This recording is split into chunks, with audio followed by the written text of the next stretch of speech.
Et puis les questions urgentes liées à la pérennisation des activités de l'hôpital Albert Schweitzer de Lambaréné, passé au peigne fin lors de l'audience que le ministre d'État à la Santé, Maître Denise Mekamnu, a accordé aux membres du conseil d'administration de la Fondation internationale Albert Schweitzer. Au cabinet du ministre d'État à la Santé, la Fondation internationale Albert Schweitzer est venue faire à la numéro 1 de la Santé, Maître Denise Mekamnu, l'économie des travaux du conseil d'administration de la Fondation tenue récemment à Libreville, puis débattre des questions urgentes liées notamment à la pérennisation des activités de l'hôpital Albert Schweitzer de Lambaréné, sa restructuration et sa redynamisation, souci premier du chef de l'État Ali Bongo Ondimba.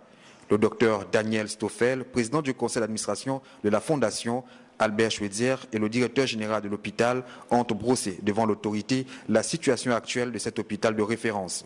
On l'a informé comment on va procéder pour la restructuration, pour le redéploiement et nous avons aussi déposé nos soucis du point de vue financier mais aussi du personnel parce qu'il nous manque aussi certaines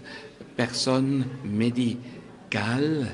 pour bien accomplir notre tâche d'un hôpital. L'hôpital Albert Schweitzer est confronté à une situation qui est, je dirais, le poids du passé de ces dernières années, c'est-à-dire à une dette qui pèse lourdement sur son activité, mais dans le même temps, l'hôpital Schweitzer est un hôpital qui a tout l'avenir devant lui, parce que sa réputation, sa renommée, son importance pour les populations du Moyen-Ogo est toujours présente. Le renforcement du personnel soignant et l'acquisition des services d'assistance médicale d'urgence à Lambaréné ont été également abordés au cours de cet échange. Hôpital public de référence dans la région, Albert Schweitzer vit de la subvention de l'État. Bien avant cette rencontre, le ministre d'État à la Santé s'est entretenu avec les responsables du Centre de recherche médicale de Lambaréné, le CERMEL. Le centre conduit la recherche fondamentale y appliquée.